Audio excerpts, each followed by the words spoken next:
Welcome to my YouTube channel safety tips. आज की इस वीडियो में हम बात करेंगे hot work in offshore and hazardous area, जो कि एक बहुत ही ज़्यादा क्रिटिकल एक्टिविटी होती है जब आप किसी हजार्डियस एरिया के अंदर हॉट वर्क करते हैं या ऑफशोर के अंदर आप हॉट वर्क करते हैं। तो आज हम देखेंगे कि जब आप ऑफशोर के अंदर या हजार्डियस एरिया के अंदर हॉट वर्क करते हैं तो उसके लिए क्या प्रोसीजर्स होते हैं, क्या क्या प्रिकॉशंस होते हैं और उसको कैसे सेफली कैरी आउट किया जाता है। तो आइए स्टार्ट करते हैं फिर आज की वीडियो को। तो आज की वीडियो में हम देखेंगे सबसे पहले what is hot work, what is naked flame, what are the hazards in hot work, what are the precautions to carry out hot work in offshore and hazardous area, what is welding habitat। तो जो welding habitat है उसके बारे में हम detail से बात करेंगे कि कैसे इसको यूज़ किया जाता है ऑफशोर के अंदर और hazardous एरिया के अंदर काम करने के लिए। तो देखते हैं कि what is hot work. Works where mostly naked flames are used, where a significant ignition source will be created like welding, grinding, cutting. तो कोई भी काम जहाँ पे नेकेड फ्लेम यूज़ किया जाता है जिसकी वजह से सिग्निफिकेंट इग्निशन सोर्स जो है वो क्रिएट होता है, जैसे वेल्डिंग में, ग्राइंडिंग में, कटिंग में, तो उसको हम हॉट वर्क कहते हैं। तो देखते हैं कि नेकेड फ्लेम क्या होता है। It means a flame that is out and under open condition are uncovered is considered as naked flame. जैसा कि आप कटिंग टॉर्च को जब लाइट अप करते हैं लाइटर के साथ, तो उस वक्त नेकेड फ्लेम आप देखते हैं, तो ये नेकेड फ्लेम होता है। तो देखते हैं कि नेकेड फ्लेम को कैसे कंट्रोल किया जाता है। तो कंटिन्यूस गैस मॉनिटरिंग। तो जब कहीं भी आप हॉट वर्क करते हैं तो सबसे पहले वहाँ पे आप गैस टेस्टिंग करते हैं और उसके बाद आप continuously gas testing, gas monitoring करते रहते हैं, ताकि अगर वहाँ पे कोई फ्लेमेबल गैसेस हैं तो वो कितनी मिकदार में है वहाँ पे उनके एल का आपको पता होना चाहिए। फिर फेस शील्ड होनी चाहिए। स्क्रीन ऑफ एरिया, यानी कि जो एरिया जहाँ पे आप हॉट वर्क कर रहे हैं वो बंद होना चाहिए। फायर रिटार्डेंट ब्लैंकेट होना चाहिए। फायर रेजिस्टेंस कर्टन्स होने चाहिए। फायर एक्सटिंग्विशर होनी चाहिए। फायर वॉचर होना चाहिए। प्रेशराइज्ड फायर वाटर होज होनी चाहिए। गुड हाउसकीपिंग होनी चाहिए। वेल्डर सूट, एप्रन, ग्लव्स, यानी कि जो वेल्डिंग के लिए नेसेसरी पीपीज़ है वो होने चाहिए। देखते हैं कि हॉट वर्क के अंदर हाजिर कौन कौन से इन्वॉल्व हैं। तो सबसे पहले फायर एंड एक्सप्लोजन। जब आप किसी हैज़ार्डियस एरिया के अंदर या ऑफशोर के अंदर हार्ड वर्क करते हैं तो वहाँ पे फायर और एक्सप्लोजन हो सकता है, क्योंकि वहाँ पे फ्लेमेबल गैसेस पाई जाती हैं। इलेक्ट्रिक्यूशन हो सकता है, यानी कि इलेक्ट्रिक शॉक लग सकता है। बर्न्स हो सकते हैं, आप जल सकते हैं, उससे स्पार्क्स निकलते हैं जब आप कोई ग्राइंडिंग, कटिंग वगैरह का काम करते हैं। टॉक्सिक फ्यूम्स होते हैं जब आप किसी भी पाइप के ऊपर या किसी इक्विपमेंट के ऊपर जब आप वेल्डिंग वगैरह करते हैं तो वहाँ पे टॉक्सिक फ्यूम्स निकलते हैं। इंफ्रारेड रेज होती है, आर्सिंग होती है, कट्स हो सकते हैं, नॉइज़ है, वाइब्रेशन है।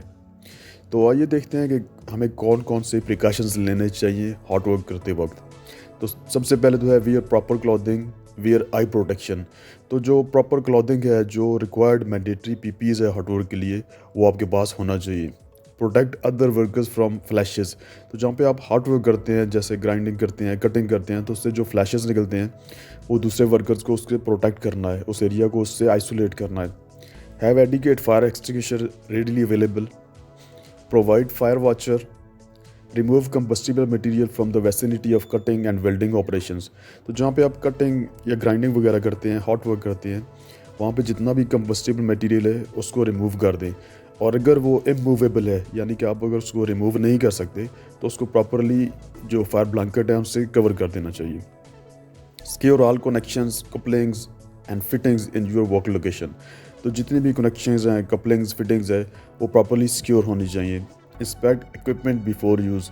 तो इक्विपमेंट को यूज़ करने से पहले उसकी इंस्पेक्शन करनी चाहिए। Contain sparks and slag created by welding और बर्निंग ऑपरेशंस। तो जो स्पार्क या स्लैग पैदा होते हैं वेल्डिंग से, तो उनको कंटेन करना चाहिए।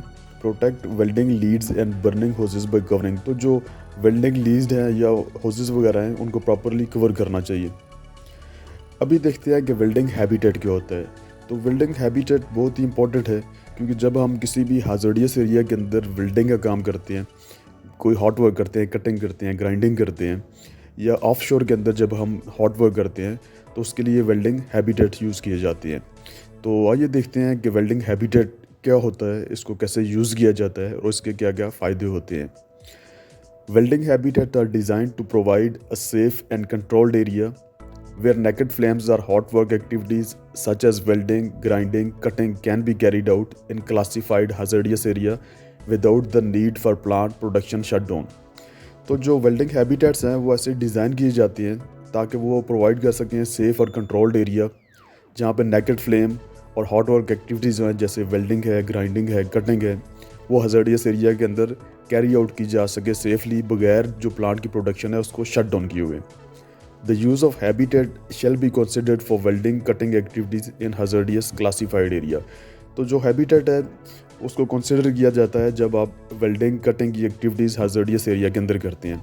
तो हम एक और वीडियो में डिटेल से बात करेंगे कि जो हज़ार्डियस एरिया उसकी क्लासिफिकेशन क्या होती है। Welding habitats can be built into various shapes and around any facility plant obstacle to provide the required protection, while constantly supplied with pressurization, breathable air to prevent the ingress of explosive gases or vapors which are likely to be present. तो जो welding habitats हैं वो different shapes में वो utilise किए जाते हैं ताकि प्रॉपर जो है वो आपको जो रिक्वायर्ड प्रोटेक्शन है वो प्रोवाइड की जा सके। और इसके अंदर पॉजिटिव प्रेशर रहता है, यानी कि जो बाहर का जो हज़ार्डियस वेपर्स वगैरह हैं वो उसके अंदर नहीं जा सकते, और ब्रीथेबल एयर अंदर वो प्रॉपरली सप्लाई की जाती है through ventilation. Containment of welding habitat enclosures shall be arranged in a way that maintain the prevention of welding slag and welding grinding sparks from escaping to the possible explosive environment. तो जो habitat है उसको ऐसे design किया जाता है ताकि वो वहाँ पे जो वेल्डिंग स्लैग हैं, जो ग्राइंडिंग के स्पार्क्स हैं, वो हैबिटेट के अंदर कंटेन किए जा सके ताकि जो बाहर का एक्सप्लोसिव एनवायरनमेंट है, जो बाहर के फ्लेमेबल वेपर्स वगैरह हैं, वो जो स्पार्क्स वगैरह हैं वो बाहर नहीं आ सकें। तो आइए देखते हैं एक वीडियो जिसमें आपको डिटेल से पता चलेगा कि वेल्डिंग हैबिटेट्स क्या होते हैं, ये कैसे वर्क करते हैं और इनका क्या बेनिफिट होता है। Technicians like Joe here.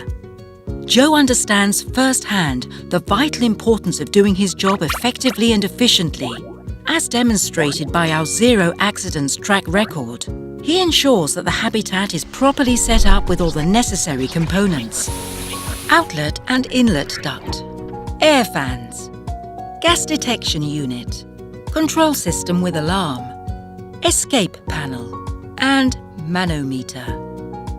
Once the setup is complete and hot works are in progress within the habitat, Joe performs regular checks to ensure that the habitat system is functioning optimally.